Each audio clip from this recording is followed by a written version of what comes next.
إن الحمد لله اللهم اجعلنا من الحامدين واجعلنا من الشاكرين واجعلنا من المصلين حمدا يليق بجلاله وكماله سبحانه وتعالى له الحمد في الأولى والآخرة وهو على كل شيء قدير اللهم إنا نشهدك ونشهد ملائكتك وحملة عرشك وجميع خلقك أنك أنت الله لا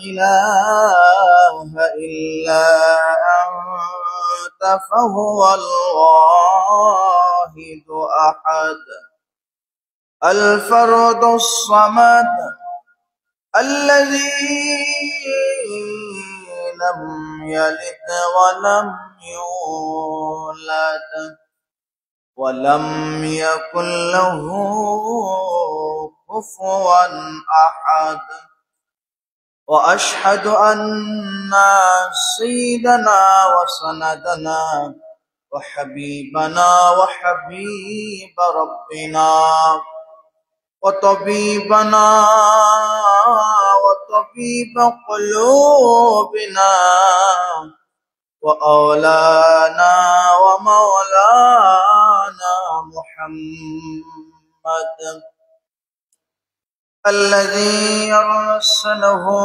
بالحق بشيرا ونذيرا وداعيا إلى الله بإذنه وسراجا منيرا أما بعد فقد قال الله تعالى في كلامه المجيد وفي فرقانه الحميد أعوذ بالله من الشيطان الرجيم بسم الله الرحمن الرحيم أرأيت الذي يكذب بالدين فذلك الذي يدع اليتيم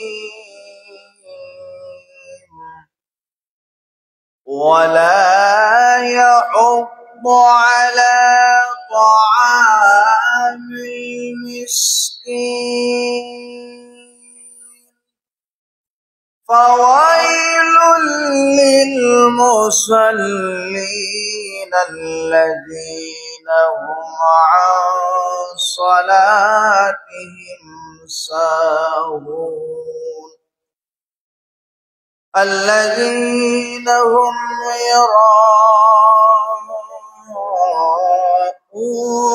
ويمنعون الماعون وقال تعالى في جنة يتساءلون عن المجرمين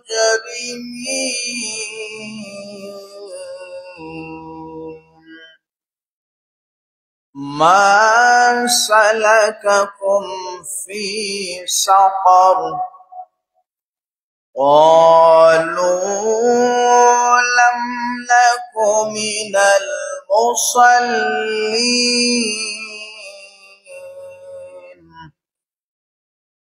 ولم نك نطعم المسكين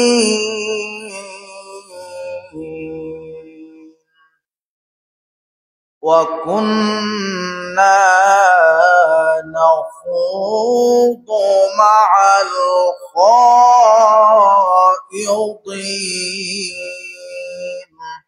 صدق الله العظيم وصدق رسوله النبي الحبيب الكريم عن سهل بن سعيد رضي الله تعالى عنه قال قال رسول الله صلى الله عليه وسلم أنا وكافل اليتيم في الجنة هكذا وأشار بالسبابة والأسطى وفرجا بينهما أو كما قال عليه الصلاة والسلام وقال تعالى في شان حبيبه آمرا ومخبرا إن الله وملائكته يصلون على النبي يا أيها الذين آمنوا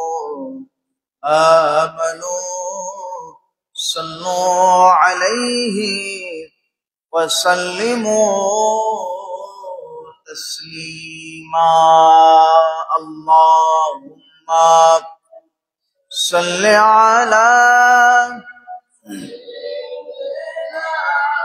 مولانا محمد وعلى آله سيدنا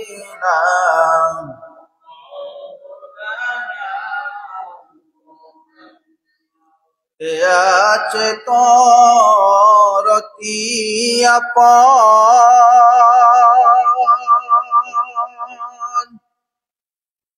cinbe tore kobore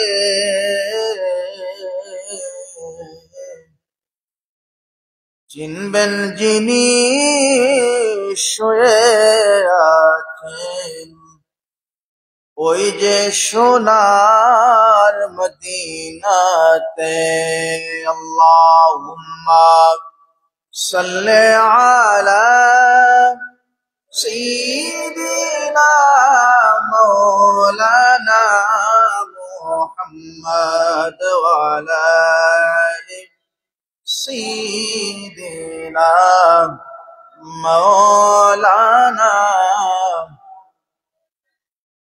নবীর প্রেমে দরুদ পড়ো হইয়া নবীর দেওয়ানা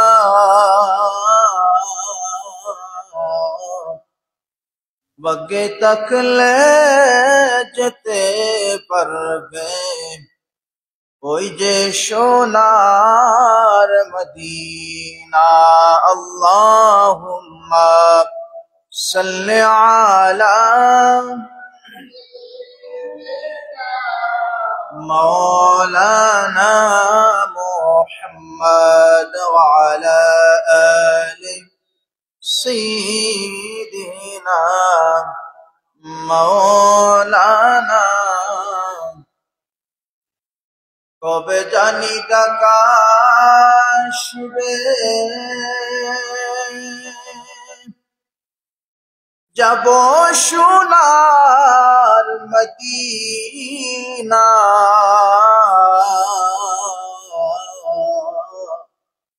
হৃদয় ভরে দিব সালাম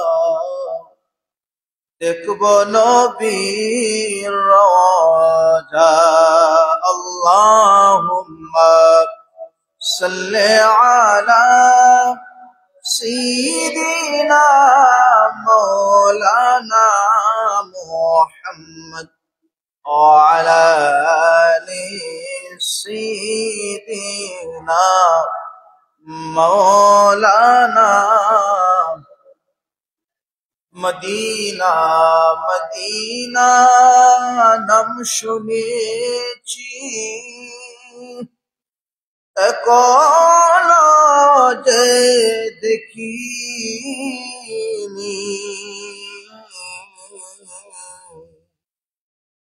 খুশ নসিব করে দাও আল্লাহ দেখব মোদের নবীজি আল্লাহুম্মা সাইয়্যিদিনা মাওলানা মুহাম্মদ ওয়া আলা আলি সাইয়্যিদিনা মাওলানা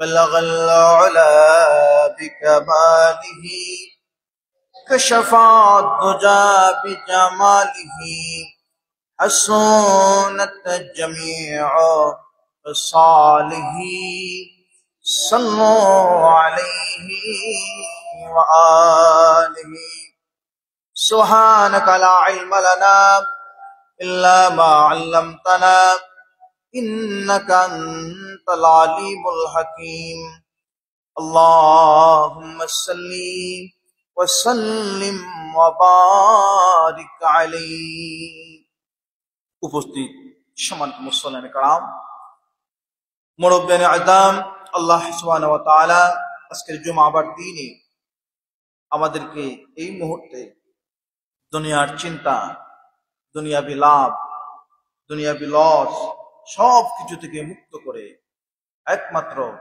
রফিকে আলার দরবারে রফিকে আলার মাকান সম্মানিত স্থান মসজিদের মধ্যে আল্লাহ তাআলা আমাদেরকে কবুল করেছেন সে মহান রবের দরবারে যে কথার মাধ্যমে আল্লাহকে খুশি করা যায় সে কথার নাম কালিমাতুশ শুকর আমরা সকলে আল্লাহকে খুশি করি আল্লাহ যে আমাদের তৌফিক দিয়েছেন সকলে পড়ি আলহামদুলিল্লাহ অসংখ্য অগণিত বেশুমার দুরূদ ও সালাম প্রেরণ করছি বিশ্ব সভার সভাপতি আখিরাতের সভাপতি সাইয়্যিদুস সাকালাইন জাদ্দুল হাসান ওয়াল হুসাইন নবিউল মুরসালিন রাসূলুল আমিনিন নবিয়ুনা শফিউনা মুহাম্মদুর রাসূলুল্লাহ সাল্লাল্লাহু আলাইহি ওয়াসাল্লাম সম্মানিত মুসল্লিয়ান کرام সফর মাস আমাদের মধ্যে চলতেছে আজকে দ্বিতীয় জুমা আলোচনার মুকদ্দমায় পবিত্র কোরআনের অন্যতম একটা সূরা সূরাতুল মাউন এবং এই সূরার আলোকে পবিত্র কোরআনের 29 নম্বর পারার অন্যতম একটা সূরা সূরাতুল মুদাসসিরের কয়েকখানা আয়াত আপনাদের সামনে তিলাওয়াত করেছি মহান আল্লাহ তাআলা সর্বপ্রথম আমাকে আয়াত এবং আপনাদের সামনে যে আরো একটা হাদিস তিলাওয়াত করেছি এগুলো সামনে রেখে সঠিক সারগর্ভ আলোচনা করার হিম্মত দান করুন আর আমরা যারা শুনবো আমাদের সবাইকে আল্লাহ তাআলা আমলের নিয়তে শোনার তৌফিক দান করুন আল্লাহর কাছে এইটুকুন তৌফিক আমরা কামনা করি ওয়ামা তৌফিক ইল্লা বিল্লাহ আলাইহি তাওয়াক্কালতু ওয়া ইলাইহি উনীব সম্মানিত হাজরিন সূরাতুল মাউন আমরা সংক্ষিপ্ত ভাষায় যেটা বলি আরাইতাল্লাহ এই সূরাতুল মাউন এমন একটা সময়ে আল্লাহ পাক নাজিল করছেন যেই সময়টাতে আরবের মধ্যে ওই সমাজ ওই সংস্কৃতি বিরাজ করতেছিল যখন আরবরা কবিতার চর্চার সময়ে মৌসুমে ছিল এই মৌসুমটা এমন ছিল যে যত বেশি সারগর্ভ সুন্দর কথা দিয়ে অর্থপূর্ণ কথা দিয়ে কবিতা বানাতে পারে তার কবিতা সবার চেয়ে দামি হবে সে পুরস্কৃত করা হবে সাবিয়া মুআল্লাম সত্য কবিতা ঝুলন্ত করা হয়েছে সেই সময়টা প্রচুর সেদিকে যাচ্ছে না তো এই সময়টাতে আল্লাহ পাক এই সূরা নাযিল করলেন সূরাতুল মাউন। এই সূরা একজন কবি যদি তার পংক্তি, তার উক্তিমালা পরের লাইনের সাথে মিলাতে চায়, আরাইতাল্লাযী ইউকাযযিবু বিদ্দীন, শেষের কথা নুন, ফাযালিকাল্লাযী ইয়াদউল ইয়াতীম, এভাবে অর্থের শব্দের যে একটা মিল আছে, বাক্যে যে কবি তার কবিতার ভাষায় যেভাবে মিলাতে চান, আল্লাহ পাক এত সুন্দর করে মিলাইছেন, বলে সুবহানাল্লাহ। এই সূরা আল্লাহ পাক ওই সময়টাতে নাযিল করলেন। আয়াতের শানে নুজুলের মধ্যে, তাফসীরগুলোর মধ্যে মুফাসসির কেরামরা অনেক শানে নুজুল লিখেছেন। এর মধ্যে সর্বপ্রসিদ্ধ এবং সবথেকে বেশি যেটা আলোচনা করা হয় এই শানে নুজুল হলো, সেই সময় কোন মানুষ যখন মৃত্যু শয্যাশয়ী, সকরাতের আগ মুহূর্তে কিছু কথা বলার শক্তি থাকে, বিছানায় পড়ে অনেক মানুষ অসুস্থ হয়ে যান, তখন কিছু কথা বলার শক্তি থাকে, হঠাৎ করে আল্লাহ নাকি আল্লাহর জিম্মায় নিয়ে যান। তো এই সময়টাতে, সেই সময়ে আইয়ামে জাহিলিয়াতের যুগের শেষ পরিসমাপ্তির সময়, অর্থাৎ আল্লাহ নবীর প্রথম যুগে মক্কার সময়ে, ওই মৃত্যু প্রতিরোধী মানুষগুলো যখন বিছানায় কাতরাতো, সেই সময়ের আবুল হাকেম, যাকে জ্ঞানীর পিতা বলা হতো, আমরা যে মনে করি পণ্ডিত বলি না, পণ্ডিত অর্থাৎ তিনি বেশি বুঝেন, তো আবুল হাকেম অর্থাৎ আবু জাহেল ওই মৃত্যু প্রতিরোধী মানুষের পাশে গিয়ে বলতো, ভাই ভাতিজা, যার সাথে তার সম্পর্ক, এই সম্পর্কে সম্বোধন করে বলতো, তুমি যে এই অবস্থায়, হয়তো তুমি বাঁচবা কি না বাঁচবা সেটা তো সম্ভাবনা খুব কম, কিন্তু তোমার সম্পত্তি, এই সন্তানাদি, এগুলো তো পরবর্তীতে দেখে রাখার দরকার আছে। যদি একজন সুযোগ্য মানুষের কাছে না থাকে, তাহলে তোমার ছোট ছোট সন্তান তো এগুলো রাখতে পারবে না, মানুষ ছিনিয়ে নিয়ে যায়। তখন এখনো ইনসাফের সময় প্রতিষ্ঠা হয় নাই।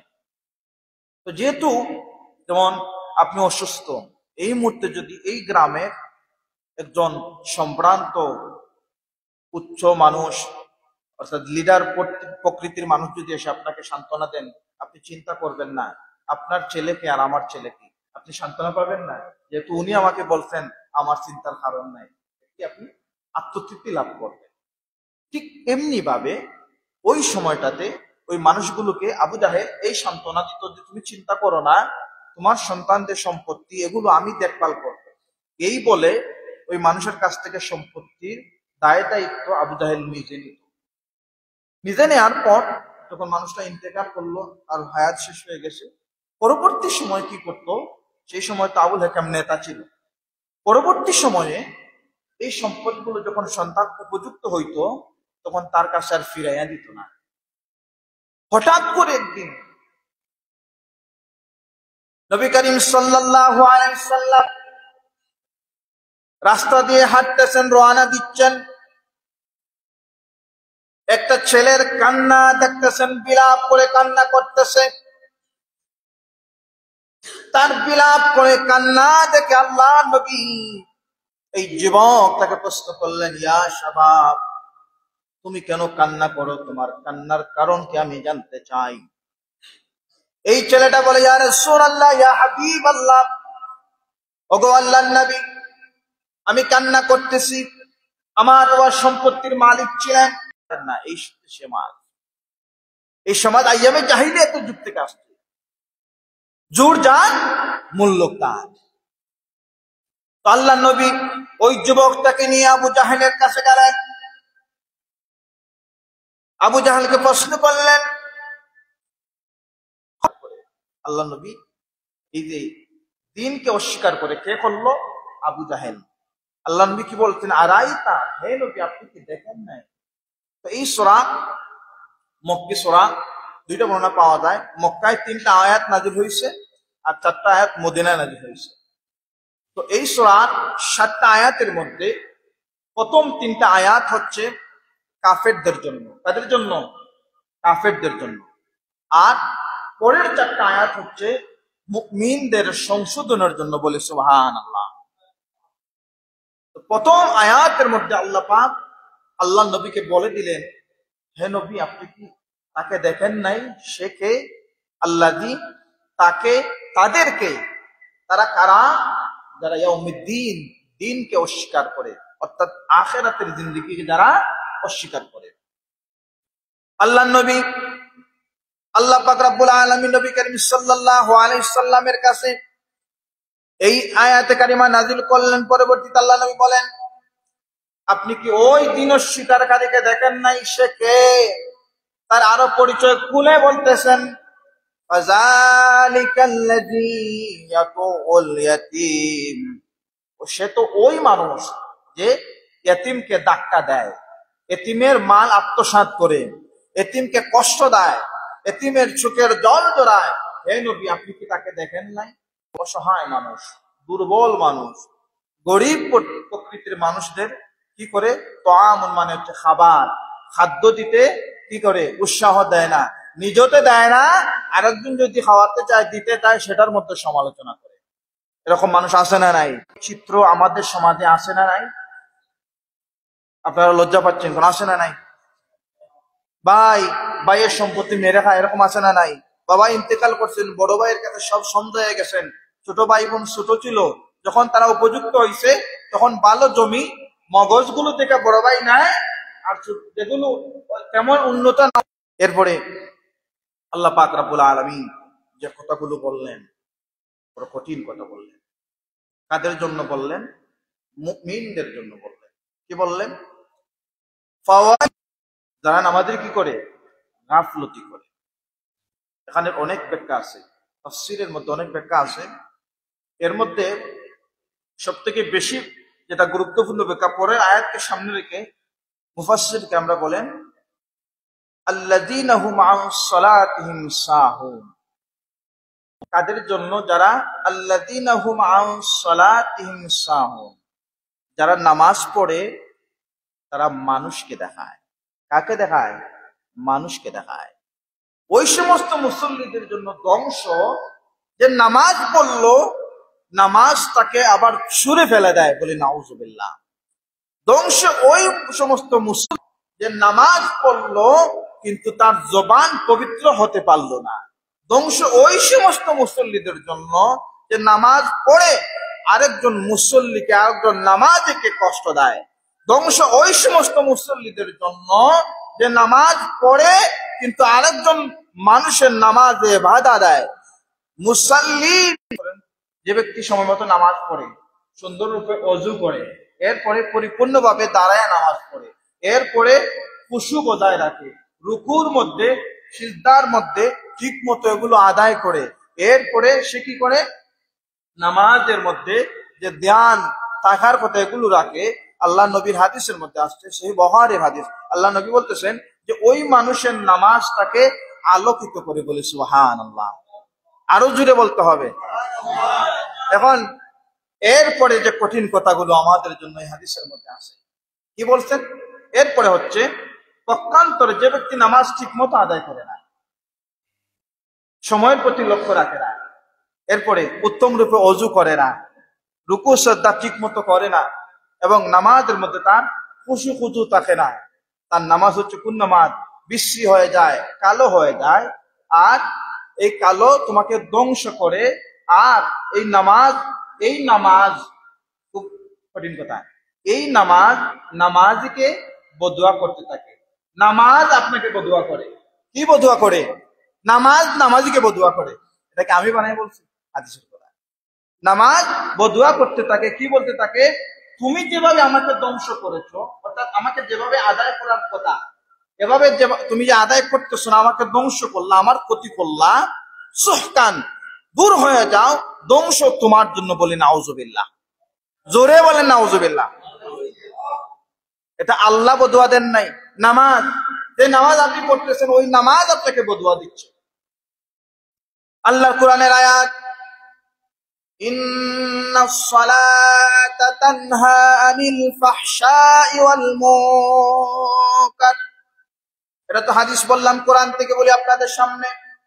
যারা নামাজ পড়ে, যারা আল্লাহর প্রেমে মশগুল হয়, যারা নামাজে দাঁড়ায়া আল্লাহর ভালোবাসায় আল্লাহর সাথে কথা বলতে চায়, আল্লাহর প্রেমে হারিয়ে যেতে চায়, আল্লাহর প্রেমে নিজেকে এই কিছুটা সময়ের জন্য একদম দুনিয়া মুক্ত রাখে, আল্লাহ পাক কোরআনের মধ্যে জানাই দিচ্ছেন ওই মানুষেরকে আল্লাহ পাক রব্বুল আলামিন মন্দ কাজ থেকে, মন্দ চিন্তা থেকে, মানুষের অনিষ্ট থেকে আল্লাহ পাক বাঁচায় রাখেন। সুবহানাল্লাহ।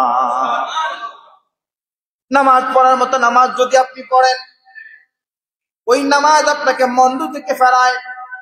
আর যদি ফাওয়াইলুল লিল মুসাল্লিন আপনি নামাজি হন, তাহলে নামাজ আপনাকে বলে যে ধ্বংস তোর জন্য যে তুই আমাকে কষ্ট দিলি, ধ্বংস তোর জন্য যে তুই আমাকে সঠিকভাবে আদায় করলি না। এজন্য সঠিকভাবে নামাজ পড়ার দরকার আছে না নাই? আল্লাহ পাক রব্বুল আলামিন কিয়ামতের ময়দানে সূরাতুল মুদাসসিরের মধ্যে জান্নাতীরা যখন জান্নাতের আরামের মধ্যে থাকবে, অনেক শান্তির মধ্যে আছে, কেউ যখন শান্তিতে পড়ে তার প্রতিবেশীর কথা মনে পড়ে না। অনেক সময় দেখবেন একজন মানুষ তার প্রতিবেশী দুঃখে কষ্টে আছে, আরেকজন মানুষ মোটামুটি আল্লাহ পাক তাকে সামর্থ্য বানাইছেন, শান্তিতে আছে, হঠাৎ করে ফোন দেয়, কি অবস্থা ভাই, কেমন আছেন? তখন যে কষ্টেতে আছে সে বলে, তুমি তো সুখী হয়ে গেছো, আল্লাহ তোমার সুখী বানাইছে, সন্তান বিদেশ দিছো, এই করছো, বাড়ি ঘর করছো, সবকিছু করছো, ভাই আমি তো বড় কষ্টের মধ্যে আছি। এরকম আমাদের সমাজে হয় কি হয় না? হয়তো আমরা তো দেখি। এই চরিত্র, এই চিত্রটাও কিয়ামতের ময়দানে হবে, এটা কোরআন আমাদেরকে বলে দেয়। আল্লাহর কোরআন বলে জান্নাতীরা ফি জান্নাতিন ইয়াতাসাআলুন আনিল মুজরিমিন। জান্নাতীরা একে অপরের সাথে কথা বলতে থাকে।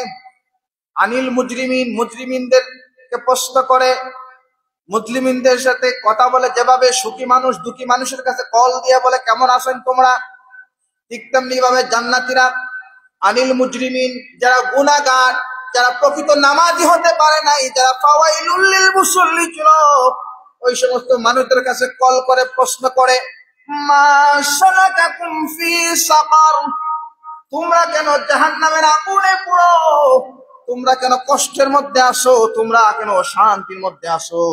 তখন যারা কষ্টের মধ্যে থাকে, দুর্দশার মধ্যে থাকে, আগুনে দাও দাও করে পুড়তে থাকে, তাদের পক্ষ থেকে প্রথম যে জবাব আসে, প্রথম জবাব আপনাদেরকে বলা যায়, ক্বালু লাম নাকু মিনাল মুসাল্লিন। তারা প্রথম জবাব দেয়, আমরা এই কষ্টের মধ্যে আছি, দুর্দশার মধ্যে আছি, আযাবের মধ্যে আছি। এক নম্বর কারণ হলো দুনিয়ার জমিনে আমরা মুসল্লি হতে পারি নাই। বলি নাউযুবিল্লাহ। কি হতে পারে নাই? মুসল্লি হতে পারে নাই। ফাওয়াইলুল মুসাল্লিন, মুসল্লি এত সহজ না।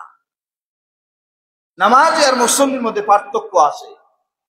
জুমাবারে নামাজ পড়েন আপনি নামাজি, মুসল্লি হচ্ছেন যারা 5 ওয়াক্ত ইকামতুস সালাত ওয়াক্তে উলা, অর্থাৎ তিনার ওয়াক্তে উলা ছুটে না, প্রতি নামাজে ইমাম সাহেবের পিছনে তাকবীরে উলার সাথে নামাজ পড়েন এবং নামাজের যত্নবান হন, নামাজের গুরুত্ব দেন, সময়ের গুরুত্ব দেন, রুকু শ্রদ্ধাগুলো ধীরস্থিরভাবে তাহদিম তামাদ্দু রক্ষা করে আদায় করেন, এরা হচ্ছেন প্রকৃত মুসল্লি। আর এই মুসল্লি যারা হতে পারে না, এখানে কিন্তু বলে নাই যে আমি নামাজই ছিলাম না এজন্য জাহান্নামের আগুনে জ্বলতেছি। টেলিফোনের উত্তরে জান্নাতীরা যখন টেলিফোন দিছে যে তোমরা জাহান্নামে কেন জ্বলো, এত কষ্ট কেন, তোমাদেরকে তো আমরা দেখছি, আমাদের সাথে তো নামাজ পড়তা, আমাদের সাথেই তো বাজারে যাইতা, আমাদের সাথে তো চলাফেরা করতা, আজকে কেন আগুনে পুরো? তখন বলে তোমার সাথে সাথে ছিলাম, তোমার প্রতিবেশী ছিলাম, ঠিক আছে, কিন্তু আমি প্রকৃত মুসল্লি হতে পারি নাই। এজন্য মুসল্লি হওয়ার দরকার আছে না নাই? শুধু নামাজি হলে হবে না, মুসল্লি হতে হবে।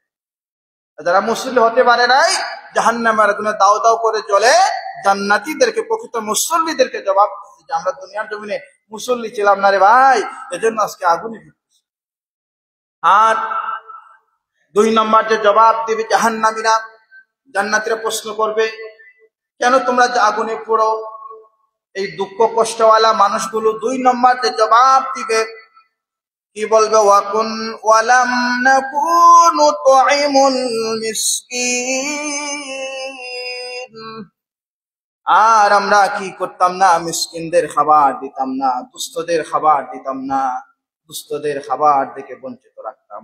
এখন তো বলেন, যারা বাজার থেকে বড় মাছ কিনে খেতে পারেন, মৌসুমী ফসল খেতে পারেন, তারা কি কোনোদিন ইচ্ছা করে, স্বেচ্ছায়, আবেগে, ভালোবাসায় উচ্ছ্বাস করে একজন যে বাজার থেকে মৌসুমী ভালো ফল কিনে খেতে পারে না, বড় মাছ কিনে খেতে পারে না, প্রতি সপ্তাহে মাসে একজন গোস্ত কিনে খেতে পারে না, এই মানুষদের কি আমরা কি গোস্ত খাওয়াই? এখন জাহান্নামে এই যে যারা আগুনে পড়তেছে তারা বলবে, দুনিয়ার জমিনে আমরা এই যে দুর্বল মানুষ ছিল, দুস্থ মানুষ ছিল, অসহায় মানুষ ছিল, নুতইমু, আমরা তাদেরকে তো খাওয়াইতে পারি নাই, তাদেরকে খাওয়াই নাই। আমার প্রতিবেশী অভুক্ত ছিল, আমার প্রতিবেশী কষ্টের মধ্যে ছিল, আমি আরামে ছিলাম, আমি বড় আরামে ছিলাম, আমি প্যারাডাইস, দুনিয়াকে শান্তি মনে করতাম, দুনিয়াকে জান্নাত মনে করতাম। এজন্য আমার প্রতিবেশী দুস্থ মানুষদের দিকে আমি খেয়াল করি নাই, এজন্য আল্লাহ পাক আমাকে আজকে জাহান্নামে দিয়েছেন, আমি আগুনে পড়তেছি বলি নাউজুবিল্লাহ। এজন্য দুস্থ মানুষদের সাথে ভালো আচরণ করার দরকার আছে না নাই? একজন গরিব সাহাবী আল্লাহ নবীর কাছে বললেন, ইয়া রাসূলুল্লাহ, ইয়া হাবিবাল্লাহ, আপনি তো দানের ফজিলত বলতেছেন, আল্লাহর রাস্তায় দান করলে, সদকা করলে অনেক নেকি পাওয়া যায়। নবীজি গো, আমি তো আল্লাহর রাস্তায় যে দান করব, আমার তো সেই সামর্থ্য নাই। ইয়া রাসূলুল্লাহ, আমি কি আল্লাহর এই নিয়ামত থেকে বঞ্চিত হয়ে যাব? আল্লাহ নবী যে জবাবটা দিচ্ছেন, এটা প্রতিটা মুমিনের জন্য কত কঠিন থেকে কঠিনতম, একদম অন্যতম বাম্পার অফার। আল্লাহ নবী জবাব কি দিলেন? নবীজি বলতেছেন, এ আমার সাহাবী, তুমি চিন্তা করো না, তোমার দুঃখ করার কোনো কারণ নাই। তুমি আল্লাহর রাস্তায় দিবা, তোমার টাকা নাই, পয়সা নাই, সামর্থ্য নাই, সম্পত্তি নাই, তুমি কেন চিন্তা করতেছো?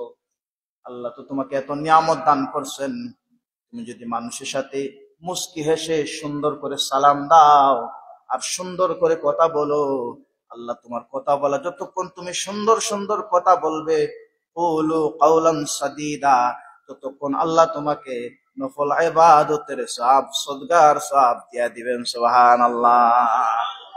হাসি মুখে কথা বলার দরকার আছে না নাই? নাকি কপাল কুঁচ করে মুখ গুমরা করে কথা বলবেন? হাসি মুখে কথা বলবেন না গুমরা করে। আপনার চেহারা সুন্দর না, আপনি দেখতে কালো, কিন্তু আপনার দুইটা ঠোঁট, এই ঠোঁটের মধ্যে মুস্কি হাসি আছে।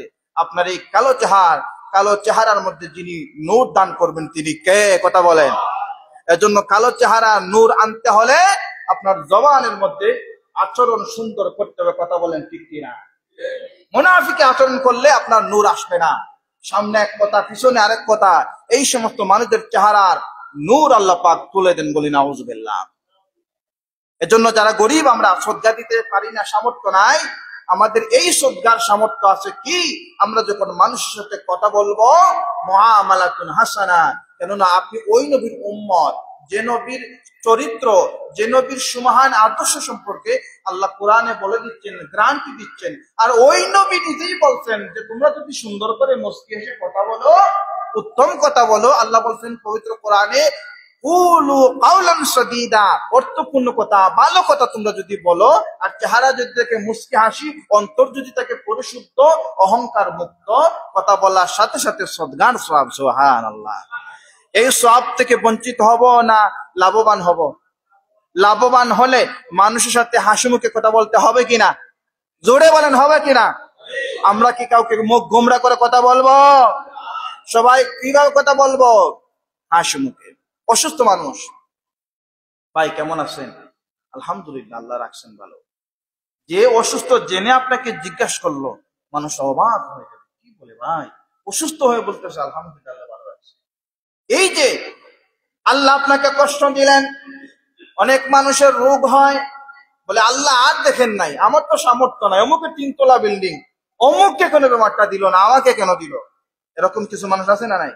আর যারা বলে আল্লাহ আলহামদুলিল্লাহ, আল্লাহ পছন্দ করছেন বলে আমাকে অসুস্থ করছেন, আল্লাহ বলে আল্লাহ আমার বান্দাকে আমি অসুস্থ দিচ্ছি, কষ্ট হচ্ছে, এরপরে বান্দা আমার শুকরিয়া আদায় করলো, ফাহুয়া ইয়াশফিন, আমি আমার বান্দাকে সুস্থ করে দেবো। সুবহানাল্লাহ। এজন্য অসুস্থ থেকেও আল্লাহর শুকরিয়া আদায় করার দরকার আছে না নাই? এরপরে জাহান্নামীরা জান্নাত থেকে যে তাদেরকে প্রশ্ন করবেন তোমরা কেন দাও দাও করে পড়ো, জাহান্নামীরা আরেকটা জবাব দিবে, ওয়া কুন্না নাখুদু মা'আল খায়িদিন। এই কথাটা রাজনীতির কথাবার্তা। বলবেন কেন হুজুর? ওয়া কুন্না নাখুদু মা'আল খায়িদিন এর ব্যাখ্যার মধ্যে, তাফসীরের মধ্যে মুফাসসিরকে আমরা বলেন কিছু মানুষ নিজে এই কাজ করে নাই, নিজে দরেও নাই, ছোঁয়েও নাই, কাছেও যায় নাই, শুধুমাত্র হুজুগে ছিল আমার ভাই তোমার ভাই, অমুক ভাই তমুক ভাই, অমুক ভাইয়ের চরিত্র ফুলের মতো পবিত্র, অথচ অমুক ভাইয়ের খারাপ চরিত্র আছে, সে মানুষের কাছে ভালো হিসাবে বলতেছে, অর্থাৎ এই মানুষটাকে সামর্থ্য দিচ্ছে। আবার এটা আরো ব্যাখ্যা আছে, ব্যাখ্যা হলো যেমন একজন মানুষ বলতেছে আমি দেখছি অমুক ওই জায়গা থেকে চুরি করছে, এখন আপনি তার বন্ধু, আপনি ওই জায়গায় ছিলেন না, আপনি যখন বিচারের মধ্যে এসে গেছেন তখন আপনার এই বন্ধুর পক্ষে আপনি সাক্ষ্য দিচ্ছেন, হ্যাঁ আমিও দেখছি মানুষটা চুরি করছে, অথচ আপনি সামনে ছিলেন, ছিলেন না, ছুঁয়ে দেখছেন, দেখেন না। এজন্য এই যে আপনি তার পক্ষে সাক্ষ্য দিচ্ছেন, মিথ্যা সাক্ষ্য দিচ্ছেন, এজন্য আপনি জাহান্নামী। আরেকটা ব্যাখ্যা হলো যারা সমালোচনাকারীদের, যারা সমালোচনা করে ওই সমালোচনাকারীর বন্ধু হয়। কিভাবে? একজন মানুষের চরিত্র নিয়ে আরেকজন মানুষ কথা বলে, কথা বলতেছে মানুষটা খারাপ, তার এই আছে, এটা করে সেটা করে, আপনি বলতেছেন হ চৌধুরী সাহেব যেটা বলেন আমিও সমানভাবে সেটা দেখছি, মানুষটা আসলেই খারাপ, অথচ দেখা যায় মানুষটা ভালো। এই যে সমালোচনাকারী সমালোকদের সঙ্গী হবার কারণে ওয়াকুন্না নাহুদু মা'আল খায়িদিন, এই ব্যাখ্যার মধ্যে বললেন যে শুধুমাত্র জবানের কারণে। এখানে এই যে তারা আগুনে জ্বলতেছে, এইগুলো, এই মানুষগুলো কিন্তু নামাজের কথা বলবে না, এতিমদের মাল খায় নাই এটা বলবে না, এই মানুষগুলো বলবে যে কেন আমরা শুধু মানুষের খারাপ সমালোচনা করতাম, আর যারা খারাপ সমালোচনা করত তাদেরকে আমরা বাহবা দিতাম এবং তাদেরকে সঙ্গ দিতাম, এই সঙ্গ দেওয়ার কারণে আমরা আজকে জাহান্নামের আগুনে জ্বলতেছি। উচ্চ আওয়াজ দিয়ে বলে নাউজুবিল্লাহ। এজন্য সমালোচনা করব না, করব না, জবান হচ্ছে আপনার জন্য বলি আমি প্রায় সময় আমলিকুল লিসান, তোমার জিহ্বা, জিহ্বার মালিক তুমি হও। জিহ্বা তোমার যখন অতিরিক্ত পান খেয়ে, অতিরিক্ত গরম চা খেয়ে ফুসকা পড়ে যায়, তখন যার সমালোচনা করো, যার পক্ষে সমালোচনার জন্য দাও, সে কিন্তু তোমার জিহ্বার মধ্যে হাত দিয়ে দেখার সামর্থ্য নাই। জিহ্বা ফুরছে, জিহ্বার মধ্যে ফুসকা উঠছে, তুমি তোমার নিজের হাত দিয়ে জিহ্বাটাকে চিকিৎসা করতে হয়, ঔষধ তোমার জিহ্বাই খেতে হয়, তার জিহ্বাই খায় না। কিন্তু তার জিহ্বার কথায় আপনি যখন লাফাইতে থাকেন, লাফাইতে থাকেন, এই জিহ্বার লাফানোর কারণে আপনি জাহান্নামের আগুনে যেতে পারেন। এজন্য ভাই জিহ্বা আপনার আপনার কথা বলবে, জিহ্বা আপনার আপনার জিকির পড়বে, জিহ্বা আপনার, তিনি আপনাকে জিহ্বা দিচ্ছেন, তিনার জন্য আপনার লিসান বাড়াইবেন, লিসানুহু লিসানুল্লাহ, আপনার জিহ্বা আল্লাহ দিচ্ছেন, আপনি আল্লাহর জিকির করবেন, জিকরুল্লাহ আপনার মধ্যে থাকবে। আমাদের মধ্যে থাকে জিকরুল ইমাম, জিকরুল মুয়াজ্জিন, জিকরুল প্রতিবেশী। নামাজ পড়ি কিন্তু ইমাম সাহেবের সমালোচনা করি, নামাজ পড়ি মসজিদ কমিটির সমালোচনা করি, নামাজ পড়ি ভালো মানুষের সমালোচনা করি, জিহ্বা আপনার কিন্তু আরেকজনের কথা বলে, আছে না নাই? নামাজ পড়ে অনেক মানুষ, এই যে বললাম নামাজির, তাকে বলবে তুই ধ্বংস হয়ে যা, তোর ক্ষতি হোক, তুই আমাকে আদায় করলি না সঠিক মতো, তুই আমাকে কষ্ট দিলি। নামাজ সেদিন বলবে আমালুহু রিজলাইন, কবরের মাঠে, কবরের অন্ধকার করে আপনার নামাজ, আপনার আমল আপনাকে নূর হয়ে আলোকিত করবে, যদি আপনার জিহ্বা আমলিক, আপনার মালিক বানাতে পারেন। এজন্য জিহ্বা নিয়ে চিন্তা করবেন যে আল্লাহ যাদের জিহ্বার কথা বলার শক্তি দেয় নাই, সে মানুষটা জিহ্বার গোনা থেকে মুক্ত। কথা বলেন ঠিক কিনা? যে কথা বলতে পারে না সে জিহ্বার গোনা থেকে মুক্ত। আল্লাহ নবীর হাদিস স্বরূপ, তোমরা যদি দুইটা জিনিসের নিয়ামত, দুইটা জিনিসের আমানত রক্ষা করতে পারো, আমি নবী জিম্মাদার দিলাম, আমি নবী ওয়ারেন্টি বুঝেননি, গ্যারান্টি দিলাম যে আমি নবী তোমাদেরকে জান্নাতের ফয়সালা করে দেব। এক নম্বর হচ্ছে তোমাদের দুই চোয়ালের মধ্যবর্তী জিহ্বা আর দুই রানের মধ্যবর্তী লজ্জাস্থান, এই দুইটা জিনিস হেফাজত যদি তোমরা করতে পারো, আমি নবী তোমাদের জান্নাতের জিম্মাদার হয়ে যাব। সুবহানাল্লাহ। তো সবথেকে বেশি আমরা যে গুনাহ করে থাকি হাত দ্বারা, পা দ্বারা না, বেশি গুনাহ হয় আমাদের জিহ্বা দ্বারা। কথা বলেন ঠিক কিনা?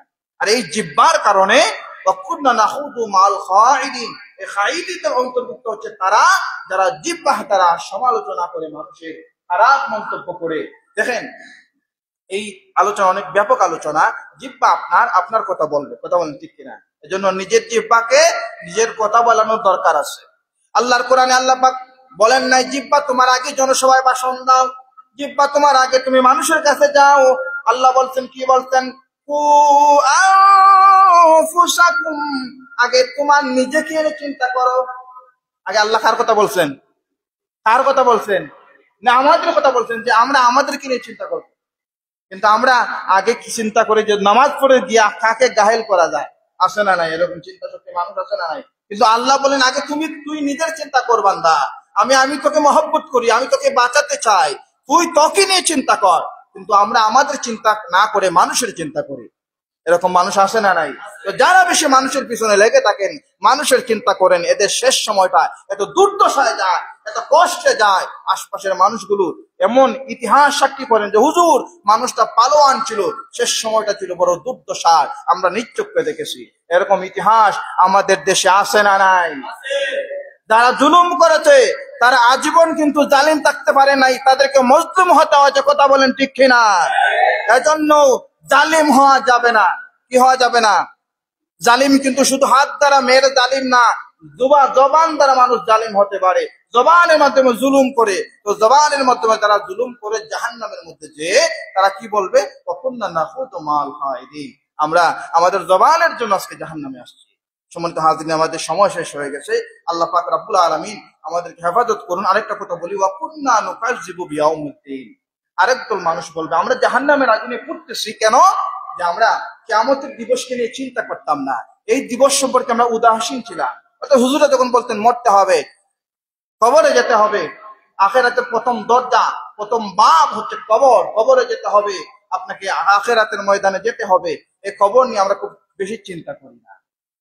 এই কবর নিয়ে, আখিরাত নিয়ে নুকাজ্জিব, যারা অস্বীকার করে, যারা বেখিয়াল, যারা বেমালুম ঘুমায়, কবর নিয়ে যাদের চিন্তা নাই, আখিরাত নিয়ে যারা চিন্তা করে না, তারা তখন বলে ওয়া কুননা নুকাজ্জিবু বিয়াউমিদ্দিন, আমরা আখিরাতের যে একটা জগৎ আছে, আমাদেরকে যে আল্লাহর সামনে দাঁড়াতে হবে, এই চিন্তা আমাদের মধ্যে একবারও আসে নাই, আমরা একবারও করি নাই।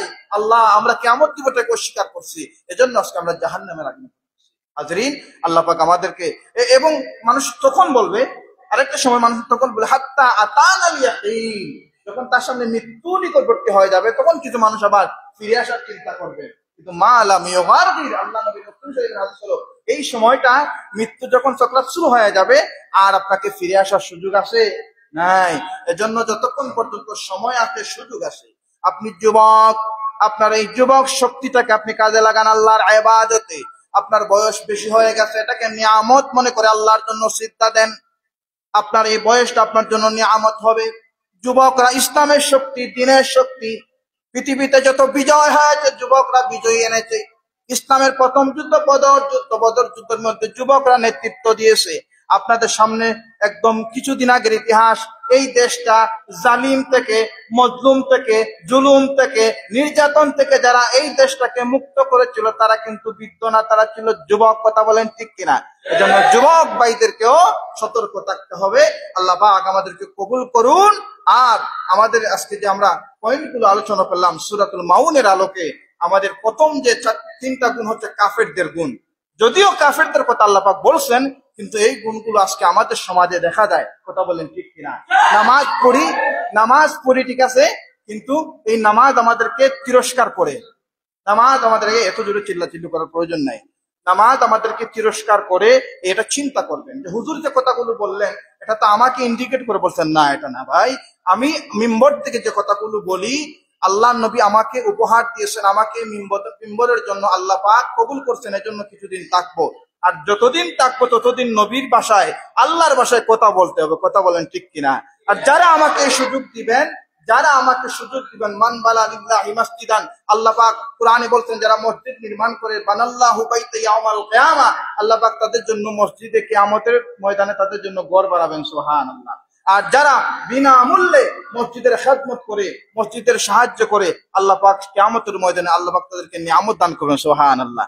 আর যারা বিনামূল্যে মসজিদে ফিতনা লাগায় তাদেরকে জাহান্নামে দিবেন, বলে নাউযুবিল্লাহ। আল্লাহ আমাদেরকে হেফাজত করুন। ওয়া মা আলাইনা ইল্লাল বালাগ। আস্তাগফিরুল্লাহ, ইন্নাল্লাহা গফুরুর রহিম। আস্তাগফিরুল্লাহ রাব্বি من كل جم واتوب اليه، لا حول ولا قوة الا بالله العلي العظيم. لا اله الا الله محمد رسول الله. اللهم امين.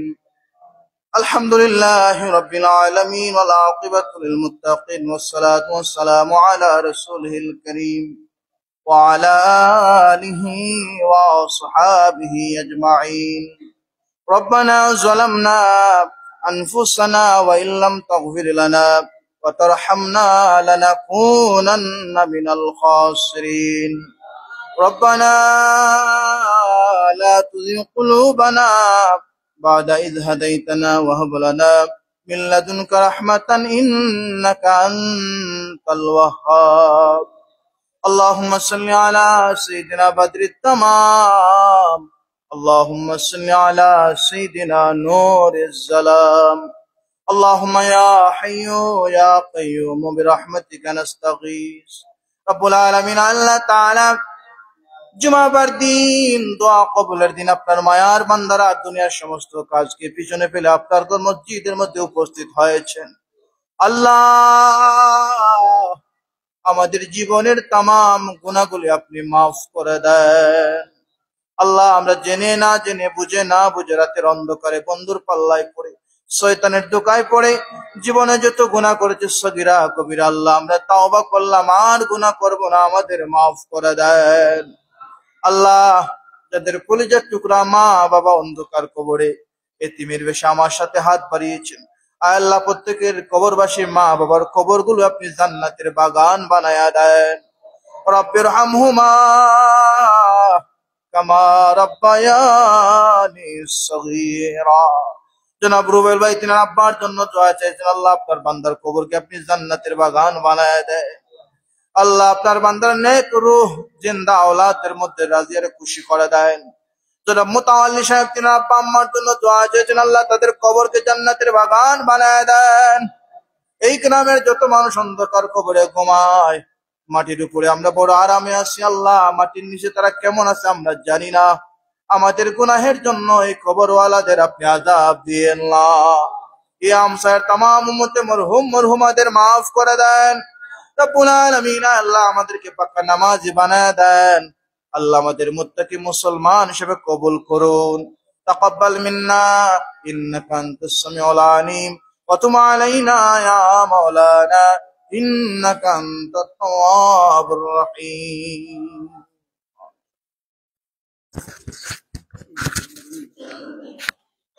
সম্মানিত